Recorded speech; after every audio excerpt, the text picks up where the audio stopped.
ایک جگہ میں شادی میں اس میں گیا فاتحہ میں، تو ایک عورت نے مجھے کمرے میں بلایا، کہنے لگی سید صاحب میرے پاس تشریف لائیے۔ میں نے کہا جی، کہنے لگی یہ میرا بیٹا ہے۔ میں نے کہا بڑی خوشی، یہ تو بڑا لنگر کر رہا ہے۔ کہنے لگی میری بات تو سن لیں، میں نے بتایا۔ کہنے لگی لنگر تو بڑا کرتا ہے، مگر اس سے کہیں ایک ہفتے میں 100 روپے تو مجھے دے دیا کرے کم سے کم۔ میں نے کہا کیا ہوا؟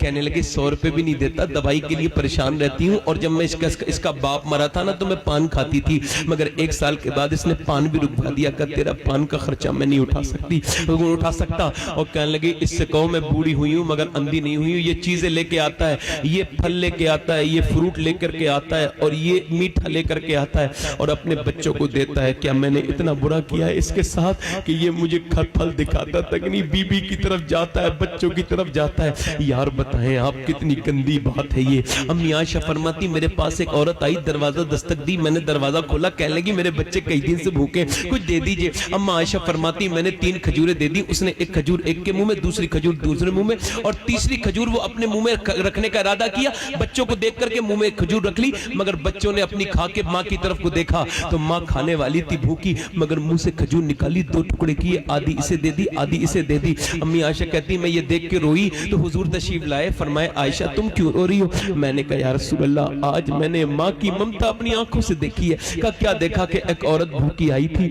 اس کے 2 بچے بھوکے تھے، یا رسول اللہ میں نے اسے 3 کھجوریں دی، اس نے ایک کھجور اپنے بچے کو دی، دوسرے بچے کو دی، تیسری کھجور اس نے اپنے منہ میں رکھی، اور پھر جب بچے اپنی کھا چکے تو ماں کی طرف دیکھ لگے تو ماں نے کھجور منہ سے نکالی اور 2 ٹکڑے کر کے بچوں کو منہ میں کھلا دی اور مسکراتی بھی چلی گئی۔ یا رسول اللہ ماں کا دل دیکھ کے مجھے رونا آ گیا ہے، ماں کی ممتا۔ میرے حضور نے فرمایا میرے عائشہ سنو، ماں کا اللہ نے اسی وجہ سے تو اتنا بڑا مرتبہ بنایا ہے۔ اللہ اکبر۔ میں آپ سے عرض کروں میرے بھائیوں یہ ظلم چھوڑ دو۔ ایک بار ماں چلی جائے تو دوسری بار ماں نہیں ملتی ہے۔ ایک بوڑھے حاجی کو میں نے قبر پہ روتے دیکھا اپنی ماں کے، میں نے کہا یار تم تو بوڑھے ہو گئے ہو کیوں رو رہے ہو؟ کہنے لگے سید صاحب بیوی ہے، بچے ہیں، سب ہے، مگر ماں کے بغیر اچھا نہیں لگتا۔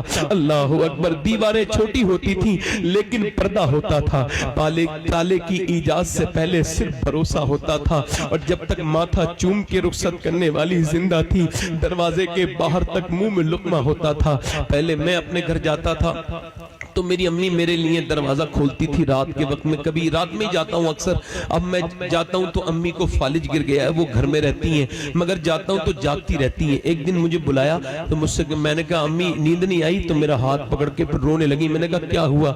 کہنے لگی بیٹے جب تمہاری گاڑی کی آواز سنتی ہوں تو آنکھ کھل جاتی ہے۔ کہنے لگی تم حضور کے جلسے میں جاتے ہو، اتنی دعا کر دو کہ اللہ میرے ہاتھ پیر ٹھیک کر دے کہ جب تم آیا کرو تو تمہاری گاڑی کھولنے کی چلی جایا کروں۔ اللہ اکبر۔